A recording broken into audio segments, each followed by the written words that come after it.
Cool. Welcome to a new episode of Where I Play the Dark. We're on the tail of the Silver Serpent. We were going to record this last session, and we usually do 3 at a time. And by the fourth one, we're really drunk. We tried to do it last time on live stream. There's way too many technical issues happening, so we decided to just do it this next time. I hate live streaming anyway. I like it. I don't. Makes it fun. Yeah, we'll do Instagram live at some point in time.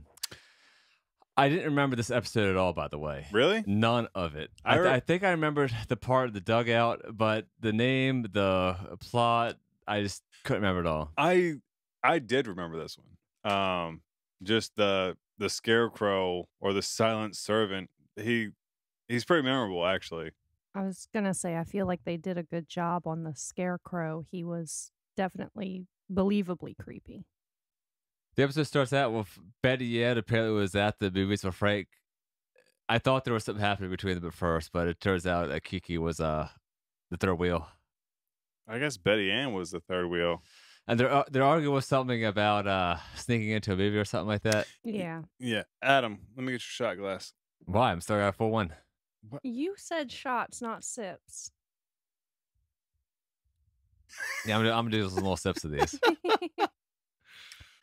Now, Tucker had a good line here. He says, I hope this is about your story. And I was thinking, like, no fucking shit. Like, every single episode of the show starts out with them arguing about something. Something happened at school. Something happens in their personal life. Something happens at home. And it always affects their story. So I'm thinking that the Midnight Society just improvs a lot of this. They don't have, like, a collection of stories just at their disposal anytime. See, I don't even remember Tucker saying anything, so I'm glad you caught that. She says that silence is power. It can be a blessing, and then welcome a moment of peace, or it can be evil. I'm trying to think what she meant by that. But the trick is to know when to welcome it, because you can be very afraid. Then we're transported to this scene where I thought this guy was getting knocked out at first. But there's a guy like sleeping in some hay with a Chinese finger trap. Yeah, it looked like the one from Adam's Family. It did. Yeah, I thought that was a finger trap the entire fucking episode, by the way, to the end. It was getting closer to the end by the time I realized that's not what it was. Okay, well, I'm just gonna call it a finger trap to make my life easier in this episode.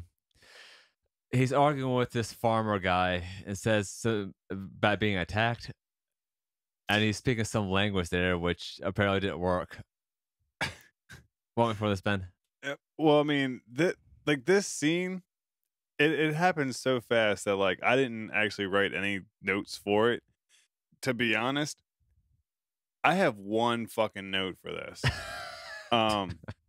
Like this episode, I enjoyed it. I didn't really have any problems with it. The only one problem that I have, I wrote down. But I mean, yeah, the silent servant is this scarecrow, and it follows the commands of its master. And this scene in the very beginning, the master, well, I guess it attacked like what was he, a field hand? He was like some kind of helper for the He's a servant. He just doesn't. No, he's not silent, right? I don't think he's a servant. Here it is in like the 90s. They don't have servants anymore. But like this dude worked on the farm. He's a farmhand. Yeah, that's what I said. I said field hand. Okay. Farmhand, field hand. But yeah, so I guess the silent servant attacked him, and the master like told the scarecrow to like go in this like storage closet type of thing. And yeah, so I mean that's really all it was. Yeah, well, and then we're transported, it says 20 years later. So I was doing my math here. This thing's taking place in present time, which is 1994 at that point. So this is taking place in the 70s. Yeah. Although I couldn't really tell because farmers like haven't changed their fashion in like 100 years, it seems. Right. The only thing that changed is technology. I've been doing a lot of historical research lately, and I didn't realize like the amount of injuries that actually happened on farms back in the day. Like it wasn't uncommon for people like have like fingers missing and shit. Mm-hmm. Yeah, it's pretty rough back then. We then meet OSHA. yeah, before OSHA, before those damn child labor laws, you know, that good stuff. In present day, we meet Jared Connor, who's visiting his cousin Ann. They say all he wants to do is play baseball, but the cousin kind of sucks at it because he's like throw the ball, so like not even make an effort to go. Yeah. And see, this is the one thing I have written down. The boy, what's the boy's name again? Jared. Okay.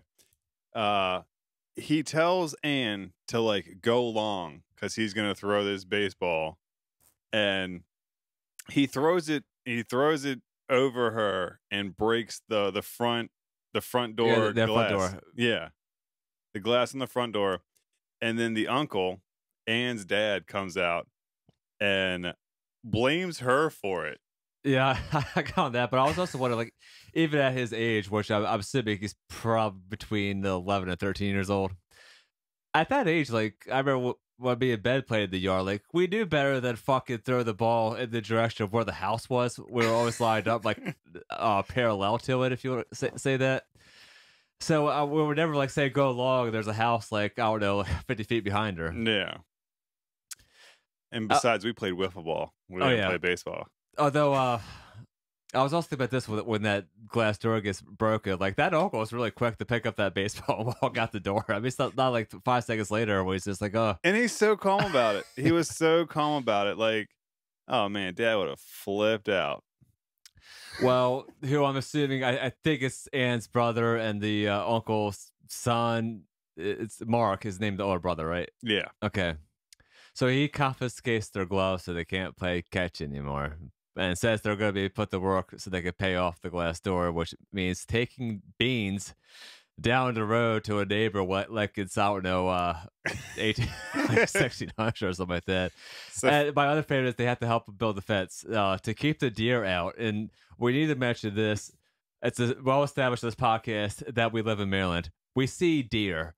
Oh, they hang out every in our day. yard. Yeah, every day. Have you ever heard of someone putting up a fence to get rid of deer?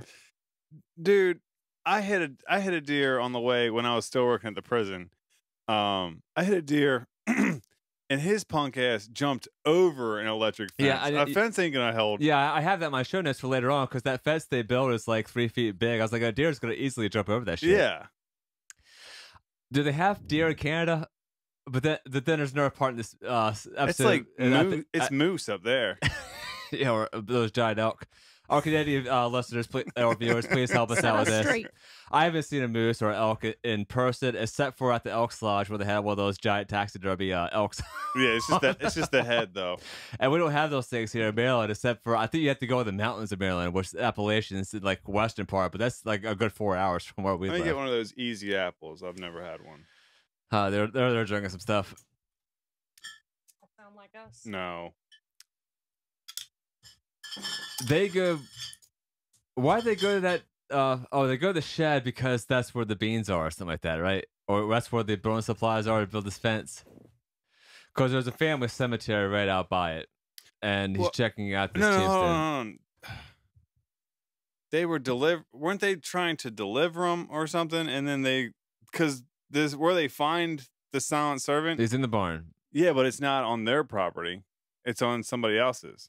Oh, it's not. No, because Okay. because the owner of the silent servant is dead, so it's not going to be at their house. Yeah, they see his grave, and it says 1974 on the grave, and it does have the dragon thing that the Chinese finger trap basically looks like. Yeah. On the tomb. Well, I like Jared's expression here when they go inside this bar because he's like, "Oh, we could build a dugout out of these boards." Like, yeah, me and Ben play wiffle ball and baseball with kids in the neighborhood, but I don't think we ever talked about building a whole fucking dugout.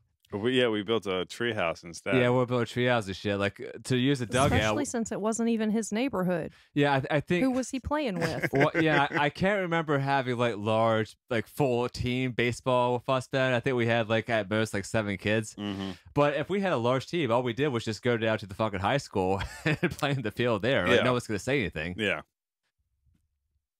Well, yeah, the scarecrow falls down, and they get the brilliant idea to put. So I love this because we're a rural area of Maryland. To put the fucking scarecrow up to scare the deer away. which we know doesn't work. She's Anne says the same thing. It works for crows and not that. Yeah. But Jared's trying to get out of building this damn fence. They find the finger trap. Yeah, but that's when Crazy Crazy George is his name. Crazy George. And this guy loved playing this character. He was having fun. He looked like Mugatu from Zoolander. Yeah. Um, but yeah, like he's just talking craziness, like the silent servant and all this stuff. Like if he knew where this thing was the whole time, like the actual scarecrow or whatever, why didn't he do something with it? Oh, we haven't brought up the actors yet, by the way. This actor playing Crazy George, I believe, is on some other episodes of Are You Afraid of the Dark? I believe it. I mean, he's. Oh no, that's the only one. He has some actor credits. Like he was in Kung Fu, he was in Cinderella Man, Saw 2. He's one of the extra voices on there. I forgot to tell you some other good news, Ben. So the girl playing Anne is on Mr. Skin. Although the movie is for like National Lampoon's Across the Distance or something like that. Oh, so she was like naked with like a ton of other people like, in one scene. Yeah, it's probably like a really short breast flash or something like that. Oh, well, she developed pretty well. Where is this? I had this important show note in here. That she was in National Lampoon's Naked Mile. Yeah. Oh, Going the Distance. That's the one. Although this is one of those like straight to DVD National Lampoon's movies of the mid 2000s, late 2000s, and I was just telling Kayla the other day, like I was in the mood to watch some raunchy ass 80s and 90s sex comedy films. And she was talking about at least like romantic comedies. I think like she's all that was on there. I was like, no, we need to go like full on total breast. Tort humor. One of my favorites is that Alpha House movie where like they're making fun of these frat guys. They have to move to the sorority, and there's this like condom full of cum on some of his bestie. I just tripping down. Shut down. You needed Van Wilder. Yeah, I did you watch Van Wilder too? I believe so. Is that where he's young? Yeah, it's I didn't watch that one. I think it's a pretty cool. Yeah, I can't remember it all. Like I remember Van Wilder watching it for the first time, but some of these sequels are so disposable. That may be our next project, Ben. We're gonna make we gotta write a script and film a sex comedy with some people. We just to recruit some college students. That sounds like a terrible idea. I think that's kind of a lost thing though. Like I don't see a lot of raunchy sex films anymore. It's just like these watered down PG-13 horror films. That's because you can't get away with anything actually funny anymore. It's too you got what about offensive. being offensive and shit? Do you think Harold Kumar Goes to White Castle would be released nowadays? By the way, No, and the thing is, like, especially not the Guantanamo Bay one. Oh yeah, definitely not that one. And I actually wasn't too much of a fan of that one. I tried watching it a few months ago. I got I like love it. 15 minutes and I was done. Usually with a comedy, if I don't laugh with the first 15 minutes, I'm done with it. Oh, you needed to give it a few more minutes. But see, when you watch a movie with Adam and it's a comedy, he actively tries not to laugh. Like it's terrible. The best we did with that was when me and Ben watched World Police Team America, because I saw it in theaters before I think you watched it, and in the first like 2 minutes when that little French kid buffs into 7-Eleven, Yeah. he busts out laughing. I was trying to think what the other one was. There was this one movie I got to like seriously the last 10 minutes and just fucking burst out laughing. I should have better notes. So, all right, where are we at with this right now?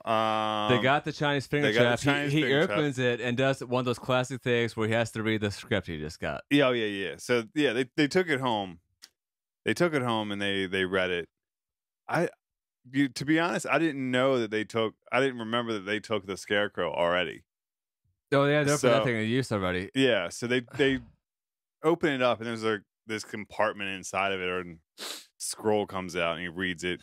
And Anne's like, just stop, And he's like reading like Latin and all this other shit like that. No problem.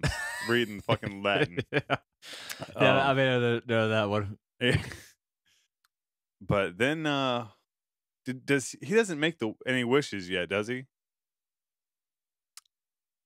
No, but they're mentioning here that Who's the person who tells him Erlstedt? Because that was the name of the farmer. They say he raised him to be clever. The power was between the dragons and couldn't stop the silver servant. Only the master could break the spell, but he's dead. That might have been Crazy George. All right, so he says that in the barn, right? Crazy George might have said that because he's the only one that would know. All right, yeah. Now put my notes here. Why is this idiot reading this shit out loud? Like, why would he just internally read it to himself? Yeah, and then if it's important, bring it up. But yeah, back at the house, there's thunder starting, and he says he wants his gloves back.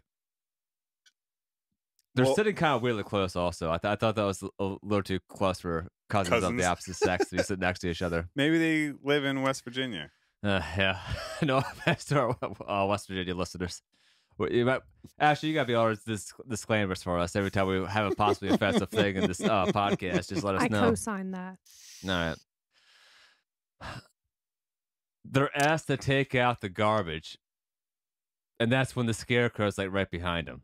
It's off the post outside of the right. Yeah. Back from commercial break. Matt's back from baseball. It looks like Matt. Yeah, Mark. Fuck it. Whatever. Cousin. Other cousin.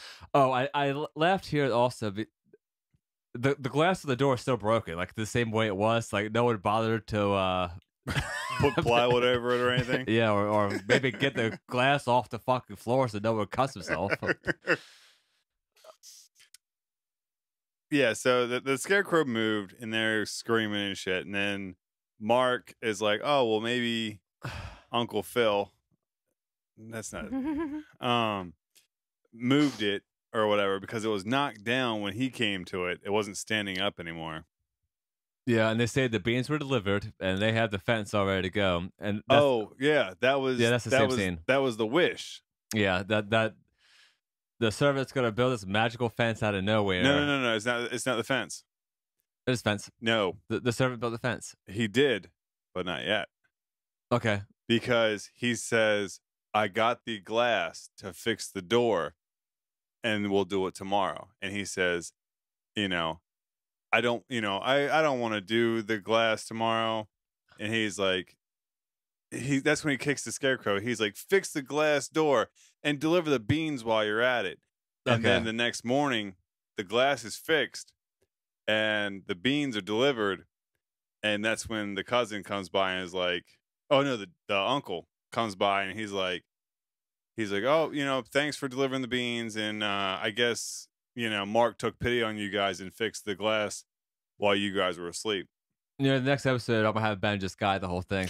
And like I said, I only have one line for this. For this episode, though, I watched this last night at like 4 o'clock. I wasn't overly drunk. Oh, well, see, we watched it before we came here today. Okay. You're a little more fresh today. All right, so he gets to the point where he asks to go to a shop to get baseball cards. And there's a dugout waiting for him there. That's where the boys come from. Mark yells at him that the fences broke to shit. It's hard drinking out of this horn sometimes. Where's this horn thing, man? I just got it all over me. All right. Got it from Ale Horn. They sent it to me because thinking about using them for groomsmen gifts. Spoiler alert, since you're my best man. I just found out this day, by the way. Well, you're my brother, so kind of a shoe-in. Although if Ashley weren't in the room right now, I would seriously, on the podcast, discuss some ideas for a bachelor party. I will tell you, well, since I'm not engaged to marry right now, I can tell you right now, Ben, at my bachelor party, if it ever happens, I want some midget strippers. I mean, we're in Maryland. We got to go somewhere for that. I want some guys to admit their sins, and there's punishments like staples on people. What? Like I want a magician. You want to? I want a ventriloquist. I want some really freaky shit that I don't see else. Ventriloquists freak me out. Well, keep in mind, I DJ for a living, so I'm in clubs all the fucking time. I don't need to go to a club. How about like the donkey party from like Clerks 2? Yes, he needs a donkey show. Oh, I know what you're talking about now. Yeah, that was Kelly. But please, midget strippers. Oh yeah, we can't use that word on here anymore. Little people. No. All right. I feel like little people's more offensive than midget. Yeah. Like they're less of a person because they're smaller. Jarrett notices that, or Mark doesn't believe the scarecrow story to begin with. And Jarrett says his glove's missing. Mark's after that says Mark must have taken it, and he wants to kill whoever did. Nope. What's going on? You're skipping. All right. You're skipping.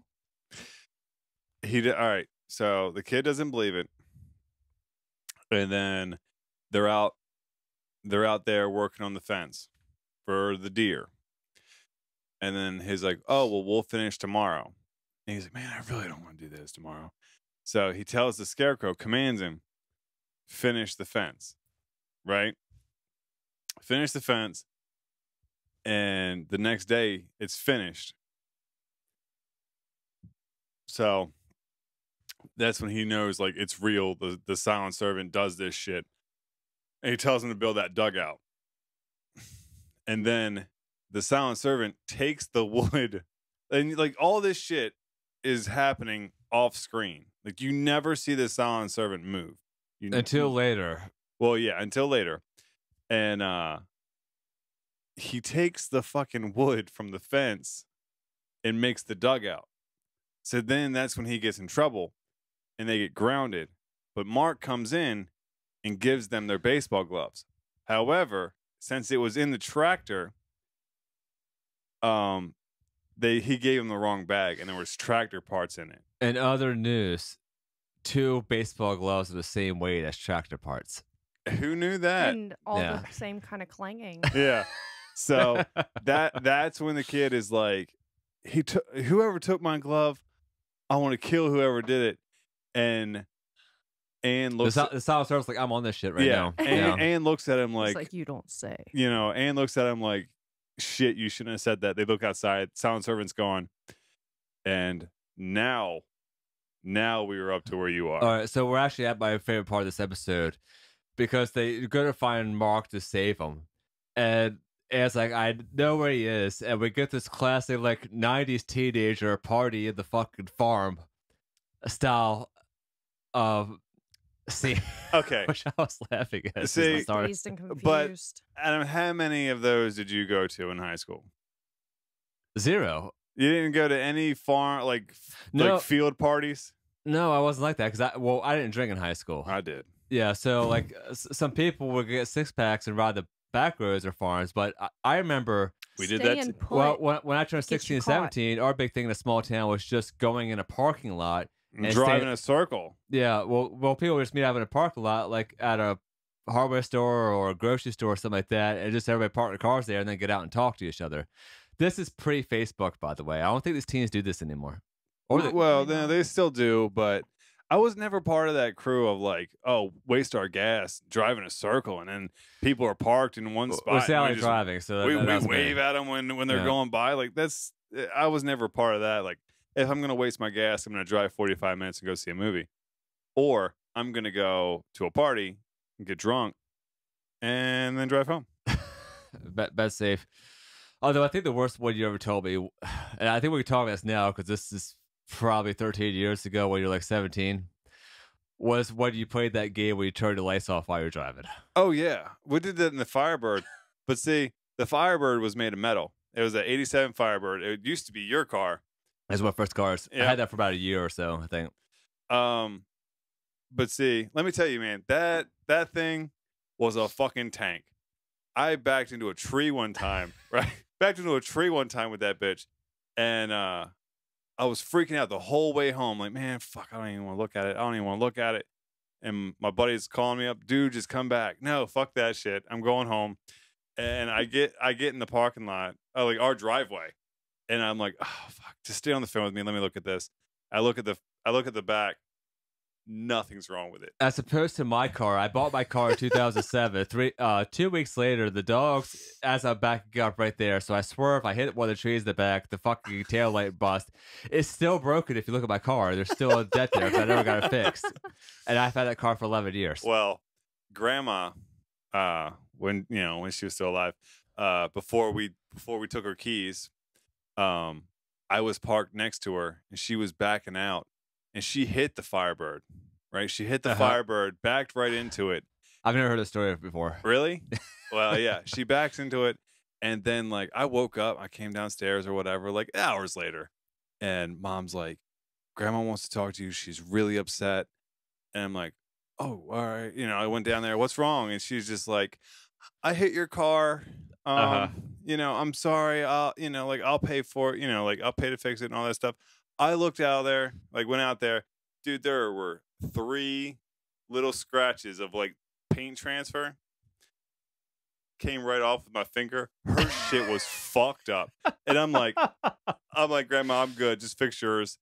But yeah, oh man, it was fucking bad. Her shit was all fucked up. Yeah, this is a prime example of how cars were better back in the day than they are now. 'Cause I think they make cars nowadays to purposely break. Like people will make Oh, these yeah. side mirrors to break on purpose, so you have to go back and pay like $300 to get that shit repaired.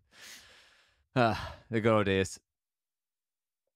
But all right, back to the story. They're in this field farm of like a few dozen teens. I mean, it's a large group getting together, and there's plenty of light in this field. By the way. Well, they get there, and they're like, "Mark, you're in danger," Mhm. and there were tractor parts in there, in the bag you gave us, and then it clicks. Like if he doesn't have the bag with the gloves in it, then the bag is still in the fucking tractor. Yeah. So they went to the wrong place. Yeah, and I was also thinking here that the uncle's like pulling some massive hours here this far. Oh, like, dude. at night. That makes more sense to me than how quick the older brother was to hop in the truck and take the kids talking about the killer scarecrow Yeah. home. All this happens pretty quickly. I couldn't believe that there wasn't a like, you're full of it, get out of here. Well, they've been telling him Go that, and he's home. been telling them they're full of shit. Exactly. So But- now he's like, hop in, let's go. Well, Anne basically takes the control of the situation because his ideas suck. Yes. The uncle sees the baseball gloves when the tractor breaks down. Yeah. Because he's trying to fix him. They say the true master is dead. And then that scarecrow comes back from the back of the tractor. That was kind of creepy, Okay. actually. I gotta say this, with the way the way the scarecrow's made. Like okay, he has a huge ass stick that goes further than his legs because that's how you set up a scarecrow. Mm-hmm. But I was like, oh man, they're gonna fucking make this weird with him walking. It wasn't that bad. Like Yeah, I the agree. way they did it wasn't that bad. They gave him like a little like hobble, but I was like, man, please, like I like this. I like this one. He's like, don't fuck it up for me Yeah. now. I had a note here, by the way, that the cinematography was amazing. Like the camera angles, like there's this one where the uncle's getting out of the tractor Mm-hmm. that's off angle Yeah, in, it's in like this up. direction. Yeah. And that's something that someone who knows what they're doing does. Because I've seen inexperienced people would film, just that you have to film like a square, this whole thing. But in reality, we're looking this way, we're turning our heads. You get that kind of confused angle or some things from the perspective of something. And this had that. Like, there's close-up shots of the bikes as they're going down and then zooming up. All that kind of good stuff. Yeah. And, that fucking scarecrow's face is fucking weird, dude. I liked it. Yeah, Yeah. I like it too, but Well, you're supposed to scare things with It wasn't scarecrows. Yeah. too much. It was kind of Mm. blank Yeah. to let your imagination. They get back and they say that the true master has to. So that's Earlstad who's dead. Now they go to break the Chinese finger trap on his tombstone.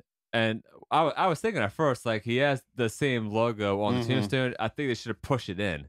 I think that would be a little more cool than just break it over top of the actual tombstone. Mhm. because they were trying to break it on the table Yeah. earlier. Yeah. Well, the scarecrow then falls down to nothing, right? It's like smoke come out. Well, he was behind the uncle, and He just kind when of they broke it, he teleported from the uncle to Oh, that's right. to in front of them. Yeah. And Anne spoke that Latin, Mhm. and then that's when he like melted into just a pile of clothes, pretty much. But I mean, then after that, like they're like, okay, let's go home. Yeah, And the uncle's like, what's going on? Is it tomorrow while you rebuild the fence or something? that was the cousin, All right. because the uncle's still straight. He's still straight in the field. At least he's alive. Yes, Well, but that's when Crazy George finds And the broken pieces and where, shit. where was this guy the whole fucking episode? Where, where's he this guy was living? probably in the shed still. That's where he was. I just thought that last scene was completely unnecessary. They should have just left it at that, a happy ending. Yeah, but Betty Ann doesn't do that. She does the twist. So the twist is Right. Crazy George put It's it back been together. lurking the whole time. Yeah, put the two broken pieces back together, and it's like it looks like it's completely back to normal. But I mean, she always leaves the twist.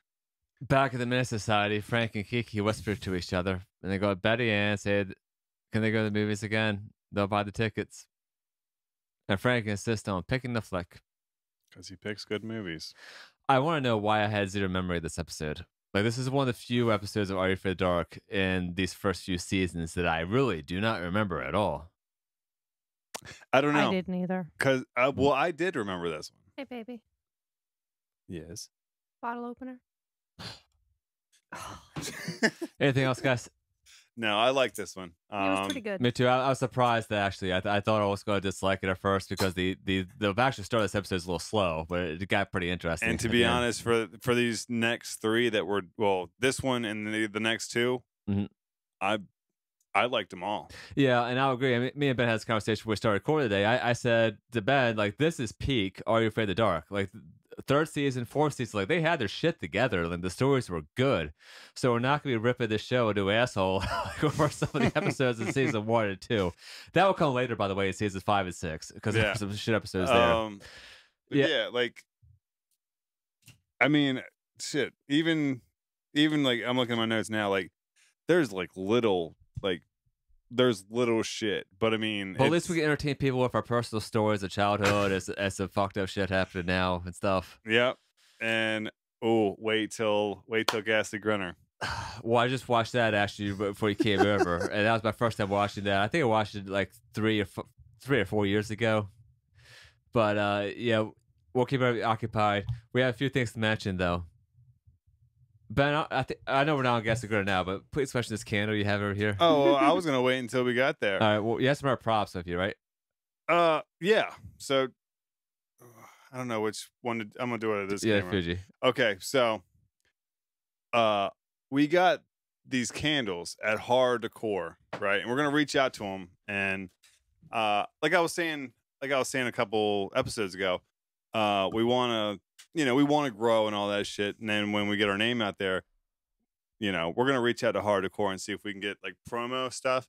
But this is Ghastly Goo candle, smells like blueberries.